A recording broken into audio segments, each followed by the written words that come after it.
Bismillahirrohmanirrohim. Assalamualaikum warahmatullahi wabarakatuh. Para asesor sertifikasi dosen nasional yang saya hormati, perkenalkan saya Beni Hermanto, dosen di program studi Teknik Biomedis, Sekolah Teknik Elektro dan Informatika, Institut Teknologi Bandung. Video ini saya buat untuk memenuhi persyaratan pernyataan diri dosen dalam unjuk kerja Tridharma Perguruan Tinggi pada bidang pengajaran. Pada video ini, saya akan memaparkan kegiatan pengajaran pada mata kuliah wajib program studi yaitu EB 2103 Sistem Digital dan Mikroprosesor. Mata kuliah ini memiliki bobot 3 SKS untuk membekali mahasiswa dalam memahami dan merancang sistem digital dan sistem mikroprosesor.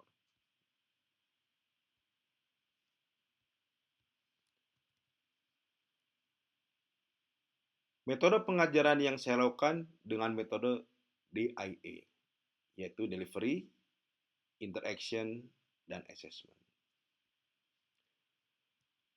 Untuk proses delivery dilakukan secara tatap muka atau luring. Selain luring, pengajaran juga didukung oleh aplikasi Learning Management System dalam pengelolaan maupun deliverable materi ajar.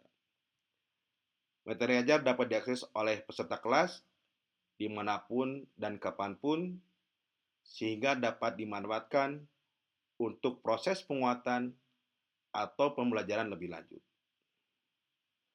Dalam mata kuliah ini, mahasiswa diajak memahami bagaimana bentuk digital dapat memberikan keuntungan dalam pengolahan input untuk menghasilkan output lebih lanjut. Selain itu, mahasiswa juga diberikan wawasan terhadap platform microcontroller yang menjadi bekal untuk pengembangan instrumentasi lebih lanjut.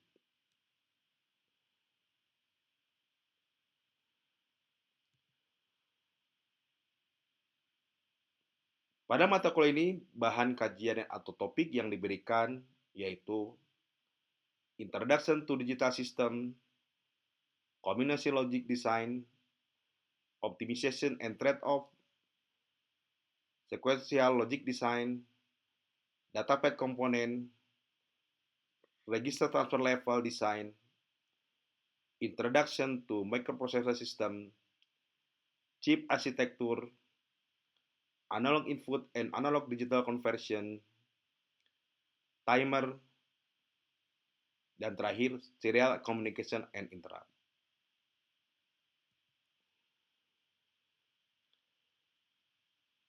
Program studi mengamanati pencapaian pembelajaran pada mata kuliah ini yaitu CPL 1 yang berisi mampu mengidentifikasikan, merumuskan, dan memecahkan masalah rekayasa kompleks berdasarkan prinsip ilmu rekayasa sains dan matematika. Selanjutnya CPL nomor 6 mampu menyusun dan melaksanakan prosedur, eksperimen, analisis, dan interpretasi data yang sesuai dengan karakteristik masalah dan dapat menarik kesimpulan yang tepat berdasarkan penilaian ilmiah rekayasa. Yang terakhir, IDCPL 7, yaitu mampu mencari, mempelajari, dan menerapkan pengetahuan baru secara mandiri sesuai dengan mempergunakan strategi pembelajaran yang sesuai.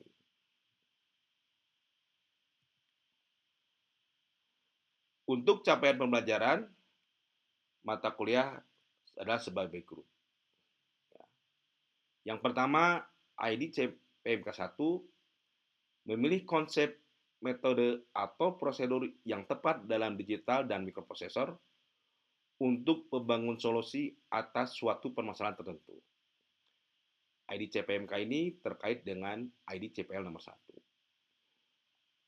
Selanjutnya, ID CPMK 2 yaitu menganalisis dan menginterpretasikan kinerja sebuah sistem digital dan atau sistem mikroprosesor dengan tepat berdasarkan parameter yang sesuai. CPMK ini terkait dengan ID CPL 6. Yang terakhir, ID CPMK 3, yaitu mengimplementasikan sebuah prosedur dalam sistem digital dan atau sistem mikroprosesor menggunakan fungsi-fungsi bawaan yang tersedia maupun fungsi baru yang dibuat sendiri. CPMK ini terkait dengan ID CPL nomor 7. Mengacu pada capaian yang ada, peserta mata kuliah selain memahami secara teori, juga mampu melakukan simulasi untuk sistem tertentu. Pada aspek interaction di IA, dilakukan diskusi contoh soal atau contoh kasus untuk sistem digital yang telah. Dan untuk proses bentuk pengawasan, yaitu kadang dilakukan kuis untuk melihat capaian pemahaman yang diperoleh oleh peserta kelas.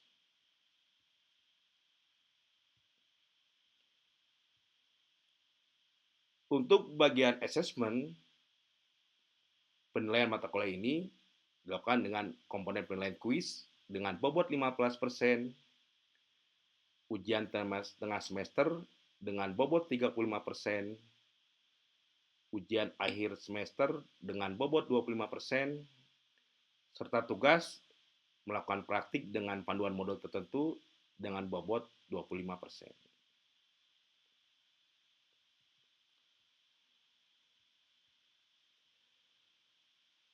Referensi atau rujukan yang digunakan pada mata kuliah ini, yang pertama, pengarang Frank Fahid dengan judul Digital Design with RTL Design PXDL and Verilog. Rujukan ini atau referensi ini ya sesuai dengan lingkup sistem digital. Rujukan kedua yaitu David J. Russell dengan judul Introduction to Embedded System Using NCC and the Arduino Development and Environment. Demikian paparan awal mengenai penjelasan mata kuliah ini. Saya meyakini bahwa mata kuliah ini merupakan fondasi atau landasan untuk pengembangan sistem instrumentasi elektronik yang lebih kompleks atau maupun lebih canggih, yang dapat bermanfaat baik untuk aktivitas perancangan produk elektronik di mata kuliah lainnya maupun aktivitas di lapangan nanti. Berikut saya tampilkan cuplikan kegiatan pembelajaran di kelas. Akhir kata, saya ucapkan terima kasih kepada para asesor. Salam hormat. Wassalamualaikum warahmatullahi wabarakatuh. Baik, rekan-rekan sekalian, kita masuki materi selanjutnya kaitan dengan kontrol desain. Ya, bagaimana kita merancang suatu sistem ke dalam suatu teknologi desain, yaitu kita terdapat 4 tahap bagaimana kita merancang kontrol desain dari proses itu sendiri. Yang pertama yaitu kita membuat suatu finite state machine. Mungkin teman-teman sudah familiar dengan finite state machine dengan materi sebelumnya, di mana kita memodelkan suatu sistem yang direkonstruksi menjadi beberapa state dan kaitannya dengan input dan output yang terjadi pada sistem tersebut. Nah, step selanjutnya atau step 2, yaitu kita membuat arsitektur dari sistem itu berdasarkan dari finite state machine yang sudah dibuat. Nah, selanjutnya kita mengencode atau mengkodifikasi state tersebut berdasarkan jumlah state yang ada. Nanti kita lihat contohnya lebih detail dan lebih jelas. Nah, setelah kita mengencode dari state, kita rancang dibuat dengan sebut state table. Di mana semua kemungkinan kombinasi dari state maupun input akan kita petakan menjadi peta dari output maupun next state-nya itu sendiri. Nah, di tahap terakhir kita mengimplementasikan conventional logic design, yaitu semua state-state dari sistem ini kita konversikan menjadi logic gate, jadi simbol-simbol dari bentuk dari sistem kita itu sendiri. Ya. Untuk lebih jelasnya, kita ambil satu contoh, yaitu ini bikin teman-teman sudah familiar dengan suatu sistem namanya laser time tools ya. Laser time tools adalah suatu sistem bagaimana kita membuat suatu tombol. Nah, selanjutnya akan mengeluarkan cahaya sebanyak 3 kali cycle, 3 siklus dari clock digital itu sendiri. Ya. Tahap pertama yaitu kita membuat atau merancang dari finish state mesin sendiri. Nah, teman-teman sudah lihat di sini ada finish state mesin terdiri dari 4 state off atau ini dikatakan initial state. Jadi pada saat sistem berjalan masuk ke state ini. Nah, pada state ini apabila tidak ada instruksi atau input dari button, dia akan tetap di state. Nah, selanjutnya apabila B berubah atau B menjadi 1, maka dari state ini berubah menjadi state selanjutnya, yaitu state on, jadi off, jadi state on. Nah, state ini akan berubah secara otomatis ke on 1, on 2, on 3 berdasarkan jumlah siklus atau cycle dari clock digitalnya sendiri. Nah, setelah di on state ketiga, nah sistem akan kembali ke initial state sendiri. Nah, sistem akan terus berjalan sehingga ada intrusi selanjutnya. Itulah tahap pertama bagaimana kita merancang dari proses control design terkait dengan tools dari laser timer itu sendiri. Tahap kedua, nah teman-teman lihat di sini terdapat 4 state. Nah, kita buat menjadi 2 bit state register. Kenapa 2 bit register? Karena dengan 2 bit ini kita bisa merepresentasikan 4 state ini berdasarkan kombinasi dari jumlah bit itu tersebut. Ya.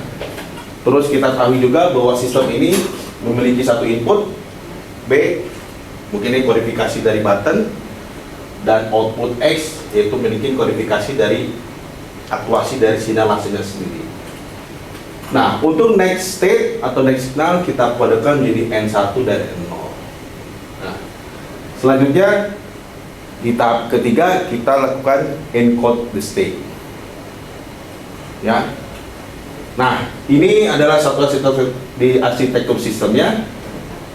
Jadi tadi saya sampaikan 2 bit state register. Ini state registernya, itu next stage-nya seperti ini. Input B-nya input masuk dan output B-nya seperti ini. Jadi sistem ini akan terus berjalan mengakomodir dari komunikasi logik maupun state register yang ada di sistem controller seperti ini. Jadi merupakan rekonstruksi arsitektur di step kedua. Nah, di step ketiga kita encode the state-nya. Nah, ini kita kodifikasi menjadi state 00. Biasanya state awal kita kombinasi 00 terus sesuai dengan urutan komunikasi kode dari 2 bit register. Ini selanjutnya 01, next selanjutnya 10 dan terakhir 11. Nah, inilah 3 tahap control design dari tools laser timer. Ada pertanyaan? Beri. Ya, silahkan. Oke, saya mau tanya Pak, yang untuk step ketiga bagian encode the state itu gimana sih caranya mengencode state tersebut gitu? Saya masih kurang paham terkait tersebut. Baik, terima kasih atas pertanyaannya. Jadi pertanyaan bagaimana cara kita mengencode dari state yang ada di sistem ini. Ya. Sebelum saya jawab lebih detail, kita lihat di tahap 2. Teman-teman lihat di sini ada 4 state. 4 state ini kalau kita lebih baik lagi, berapa kombinasi bit yang bisa mengakomodir 4 state. Nah, kalau teman-teman lihat 1 bit hanya bisa mengakomodir 2 state, 0 dan 1. Ya. Nah, kebetulan sistem ini memiliki 4 state. Jadi kalau kita pakai 1 bit pasti tidak cukup. Ya. Nah, kita coba tes dengan 2 bit. Apakah 2 bit itu cukup? Jadi kombinasi akan ada 00, 01, 10 dan 11.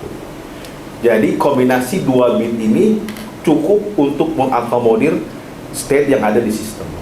Nah, setelah kita memastikan jumlah bit register yang cukup untuk state yang terjadi, kita konversikan kondisi-kondisi state ini menjadi kodifikasi kode kombinasi dari 2 bit itu. Dari sistem ini terlihat bahwa sebenarnya ini secara praktikanya ini kondisi off. Jadi lasernya off, ini lasernya on atau menyala, X-nya 1, ini on juga, on 2, on 3. Nah, proses encode ini, state ini kita konversikan menjadi kode kombinasi dari 2 bit itu.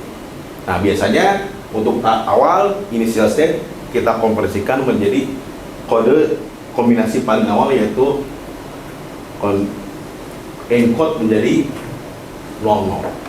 Jadi kombinasi 2 bit register 00.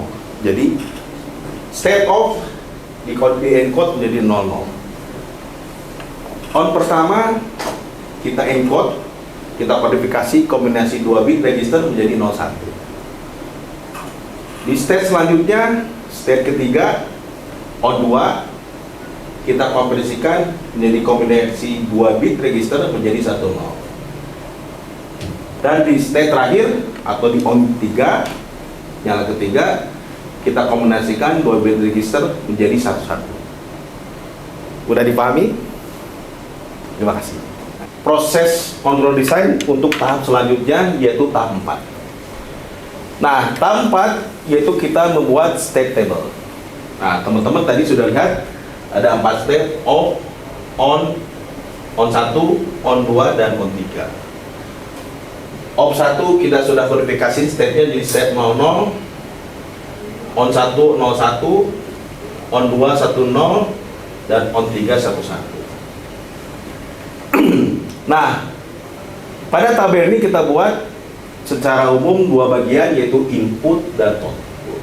Ya, inputnya adalah suatu state, dan inputnya tadi diterangkan di arsitektur sistem bahwa ada button, ya, di mana button ini bisa konteksnya 0 tidak ditekan atau 1 tidak ditekan. Nah, kita explore di state pertama off atau di encode state 00. Nah, pada tahap ini button tidak terpijit 000, teman-teman lihat di behavior system, bila B tidak ditekan atau dikodekan dengan B aksen, state tidak akan berubah, sehingga next state-nya dia tetap di 00. Dan X-nya kenapa 0? Karena X-nya juga belum nyala. X ini merupakan output di mana langsung menyala, ya. Jadi saya ulang lagi, jadi pada set off atau dengan kodifikasi 00 untuk bit register, bila button tidak ditekan atau B sama dengan 0 dalam gambar di B aksen, dia akan tetap di state, sehingga next state-nya dia tetap di 00. Jadi dia tidak berubah, ya. Nah, kita perhatikan lagi di state off atau di 00 ini, ternyata bila button jadi tekan atau B sama dengan 1, atau di sistem ini B aksen berubah menjadi B, maka state akan berubah menjadi 01, pindah dari 00 ke 01, ya. Jadi setelah B ditekan atau B sama dengan 1, pindahlah state ke 01, masuk ke versi on 1. Nah, pada state 01 atau on 1, nah, sistem tidak mempedulikan apakah B akan dengan 0 atau 1 atau B ditekan atau 0, karena ini adalah laser time, free cycle laser time. Jadi dia terus on 1 akan secara otomatis pindah ke state selanjutnya, sehingga outputnya lampu tetap menyala lasernya, dan dia langsung pindah ke state 10, 01 pindah ke 10. Pada state on 2 atau state 10 pun juga sama. Di on kedua, state 10, state ini pun tidak mempedulikan kondisi dari button, apakah button itu ditekan atau tidak.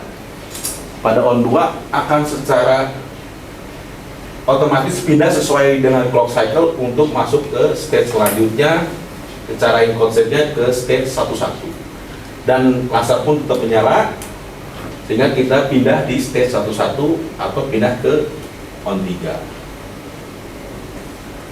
Nah, di stage terakhir atau di on 3 sama persis, yaitu tidak mempedulikan kondisi button mau 0 ataupun 1, selanjutnya akan otomatis pindah sesuai dengan clock cycle untuk pindah ke initial state atau state of 00, pindah sini. Ya. Nah, inilah state table dari sistem itu sendiri. Jadi state table ini menerangkan berbagai macam kombinasi input maupun dampak dari output yang terjadi. Oke. Nah, teman-teman bisa lihat ini secara contohnya state 00 pada saat button tidak ditekan, B absen, X-nya 0, tidak menyala lasernya, dan state-nya pun tetap jadi state 00. Nah, ketika button ditekan B1, dia pindah ke state 01 dan selanjutnya dia pindah. Nah, setelah kita membuat state table, selanjutnya kita masuk ke tahap terakhir, yaitu kita mengimplementasikan state table ini menjadi combinational logic design, yaitu kita akan lanjut menerapkan dengan implementasikan notasi logic gate itu sendiri. Nah, sebelum ke logic gate, kita bisa simplifikasi beberapa persamaan ini menjadi persamaan yang lebih simpel, sehingga kita bisa meminimalisir penggunaan logic gate untuk sistem laser time ini. Nah, bagaimana cara kita mensimplifikasi? Kita buat formasi terlebih dahulu. Nah, teman-teman bisa tahu X ini kenapa bisa S1 S0? Nah, karena dia sangat bergantung kepada input S1 maupun S0. Sehingga kita bisa simplifikasi bahwa X itu kombinasi S1 atau S0. Ya. Nah, untuk X-nya kita bisa lihat kapan dia bernilai 1. Kita simplifikasi, ini persamaan awalnya cukup panjang, sehingga kita bisa sederhanakan bahwa N1 ini merupakan fungsi dari S1 aksen, S0 ditambah S1, S0 aksen. Dan terakhir, output yang ketiga yaitu N0, persamaan awalnya seperti ini sesuai dengan posisi sejumlah satunya. Ini 1.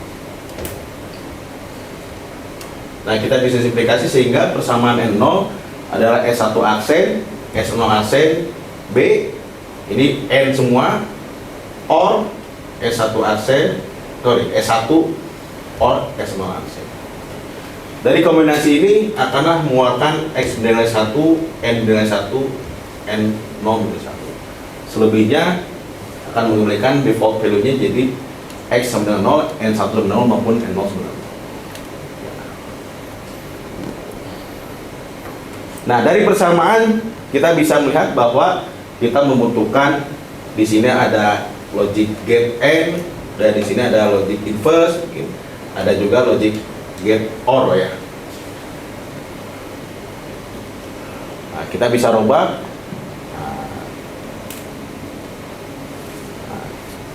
X ini logic gate OR S1 OR S0. X ya, berwarna merah. Nah, N1 aksen, S0, S1 aksen, ini ada X aksen inverse, S0 or S1 S0 aksen, S1 S0 aksen. Ya. Terakhir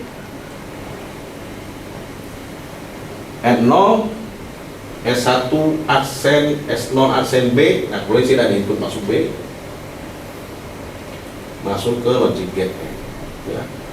B, S1 aksen, S0 aksen, or ini ornya ini S1 S0 aksen. Nah, selesailah proses perancangan dari control design untuk tools laser type recycle clock. Ada pertanyaan? Ya, Pak. Ya, silakan. Saya mau tanya, bagaimana caranya kita tahu implementasi yang kita kerjakan ini memang benar sesuai yang kita rencanakan? Nah, validasi awal tahap ini adalah kita mengecek sistem dari tahap awal terlebih dahulu, yaitu salah satunya yaitu melihat dari behavior system dengan menggunakan finish state machine. Jadi fundamental dari control design adalah finish state machine. Saya izin balik ke slide sebelumnya. Nah, dari finish state machine, inilah satu bentuk fundamental pemodelan bagaimana sistem kita akan dirancang lebih lanjut untuk diterapkan ke dalam bentuk sistem digital. Inilah key point bagaimana perancangan sistem digital. Jadi kalau FS ini salah, ya nanti sana juga salah. Nah, bagaimana kita memvalidasi lebih lanjut terkait dengan jumlah state dan lain sebagainya. Selanjutnya kita bisa validasi selain dari finish state machine, kita bisa cross check di kombinasi dari state table itu sendiri. Betul nggak behavior sistemnya antara kombinasi input dan outputnya sesuai dengan fungsional yang kita harapkan. Jadi kita bisa cross check dari rancangan dari finish state machine-nya. Selanjutnya kita validasi dengan si state table itu sendiri. Ya. Terima kasih atas pertanyaan. Baik, ini ada satu sistem lain yaitu namanya button press synchronizer. Ya, kalau kita lihat apa sih button press synchronizer ini?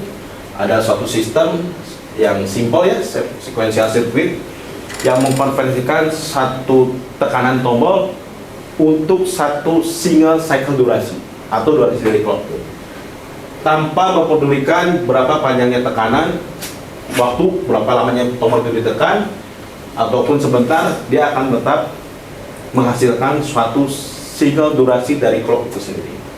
Nah, kalau kita lihat di sini ada timing diagram terkait dengan clock, ini ada clock system ya. Nah, pada saat input button, nah pada saat dia ditekan, ini kebetulan di visualisasi ini input buttonnya cukup lama sehingga melewati lebih dari satu cycle clock. Namun teman-teman bisa lihat button outputnya hanya cukup berdampak hanya satu cycle clock saja. Ya. Pertanyaannya, bagaimana cara membuat atau memodelkan sistem ini menjadi finish state machine? Udah. Ini jangan sampai kelihatan ini. Saya mulai nanti di-cut aja itunya. Iya, Pak. Langsung gambar aja. Langsung gambar aja.